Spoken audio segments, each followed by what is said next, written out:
Hello everybody, welcome back to the channel. Merry Christmas, Happy Hanukkah, whatever you celebrate, happy holidays.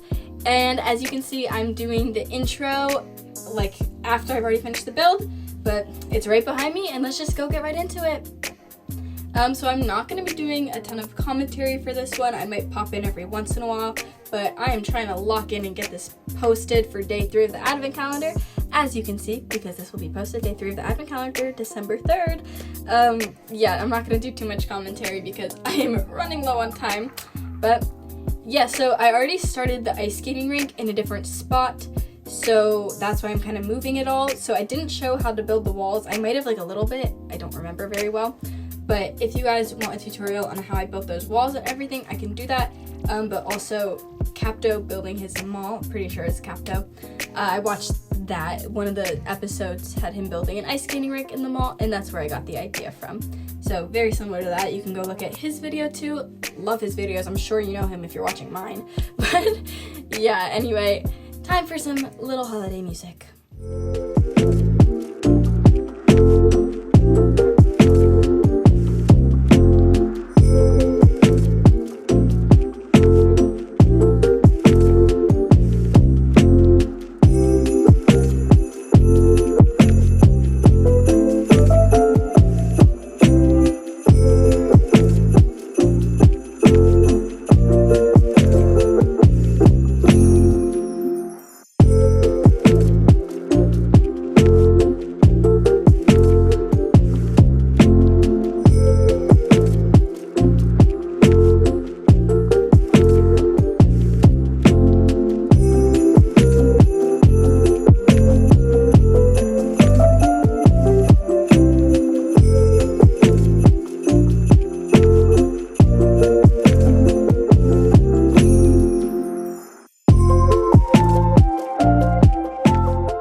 guys know if you've gotten this far in the video, unless you use the timestamp to just skip to the tour. But anyway, I did not really pop in at all during the build, but that's okay. Let's just get right into the tour. So right in here, I think I'm gonna add a few more paintings later, kind of showing like prices of ice skating and everything, but I thought this was good for now.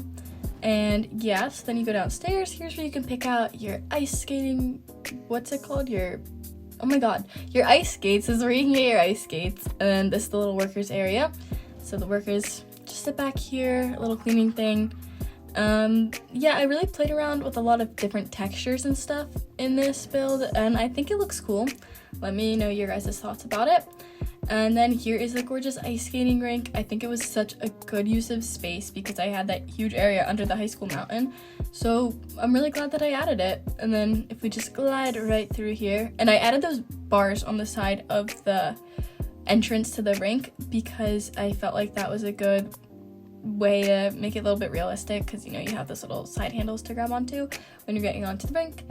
And then on the light fixture, I'm not really looking at it right now, but I forgot to say I added a spotlight so that it kind of has like that cool flashing light disco-y thing going on that they have at some ice skating rinks. And then here's the food spot, lots of bleachers in case we want to role play with like a competition. And speaking of role playing, if this is the first video of mine that you have watched, make sure to like, subscribe, comment if you're interested in staying around and watching more videos. Check out the rest of the series of me building the rest of my city. And I am probably going to buy a neighborhood in Bloxburg and open that for people that are interested in role-playing in my city with me. So comment down below if you would be interested in that, and join my Roblox group. That's where I'll be giving out a lot of info about it. And I also have like a little forum thing on there that they added, so you can like leave your ideas and stuff about the city and everything there. But yeah, so this is the end of the tour. I added a little bench there for like role-playing purposes of oh my god, putting your ice skates on type of thing. I don't know why I was walking around so funky. Anyway, here we are. So that is it. Thank you guys so much for watching. If you enjoyed the video, like I said, subscribe, like, comment, do one of those things, all of those things, a few of those things. Anything that would help push the algorithm to show my video to more people would be greatly appreciated. So grateful for you guys for watching this video. If you celebrated Thanksgiving, happy really late Thanksgiving. And yeah, thank you guys so much for watching. I hope you have great holidays, and stay tuned for the rest of my advent calendar updates. And yeah, I'm doing a few giveaways as well if you haven't noticed that, like robux and things. So make sure to subscribe and look around for that. Bye bye.